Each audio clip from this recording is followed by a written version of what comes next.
Visma on iso pohjoismainen ohjelmistotalo ja on erittäin laajasti kasvanut tässä viime vuosien aikana. Tänne Helsingin Rautatalolle muutettiin 2017. Visma aikaisemmin toimi tuossa Elielinaukiolla.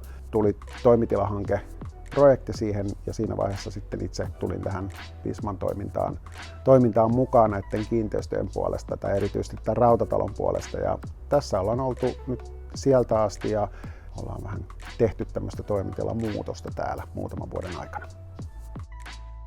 Kerstepin kanssa yhteistyö alkoi täällä Rautatalolla jo muutama vuosi sitten ja meillä oikeastaan lähti tarpeet siitä, että haluttiin vähän muutosta siivous- ja ylläpitopalveluiden toimintaa ja Kerstep ehkä valikoitu siksi, että oli tämmöinen niin kuin yhteiskunnallinen ja vähän niin kuin vastuullisempi kulma ja sen kautta sitten lähdettiin jatkamaan neuvotteluita ja päädyttiin mielestäni ihan hyvään ratkaisuun ja ollaan ollut tähän mennessä oikein tyytyväisiä Kerstepin palveluihin. Kerstepin työlaatu on ollut alusta lähtien oikeastaan tosi hyvä. Totta kai on ollut jonkin verran asioita, mitä ollaan haluttu tai mitä on yhdessä käyty läpi. On ollut ehkä pieniä muutosjuttuja, mitä on tehty, mutta kyllä mä nyt sanoisin, että 9/10 voi tähän mennessäkin antaa työlaadusta, eli oikein hyvää jälkeä on tehty. Ja myöskin asiakkaat, eli tässä tapauksessa Visma on ollut melkoisen tyytyväinen Kerstepin toimintaan.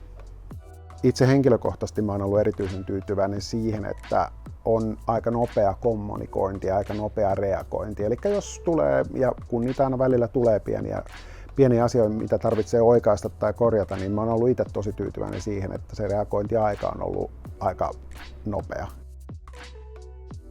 Se, mikä on myöskin ollut aika silmiinpistävää Kerstepin osalta, näin kun täältä Visman näkökulmasta sitä katsoo, niin se, että henkilökunnasta myöskin huolehditaan, eli heille tarjotaan koulutusta, he pääsee niin kuin aika nopeasti jo kiinni vaikkapa nyt suomen kielen koulutukseen, mikä on varmasti yksi maailman vaikeimpia koulutushaaroja, mitä löytyy, mutta se on ollut ihan mukavaa huomata, että myöskin ne ihmiset, ketkä eivät ole syntyperäisiä suomalaisia, niin on päässyt tosi mukavasti ja tosi nopeasti kiinni myöskin sitten taas tähän meidän aina vaikeaseen kielimaailmaan, mutta se on tehnyt vaikutuksia. Se on myöskin edesauttanut aika paljon sitä, että meillä on ihan hyvä kommunikaatio myöskin työntekijöiden ja sitten taas siivoustoimen henkilöiden välillä. Kyllä mä Kersteppiä voin suositella ehdottomasti kumppaniksi.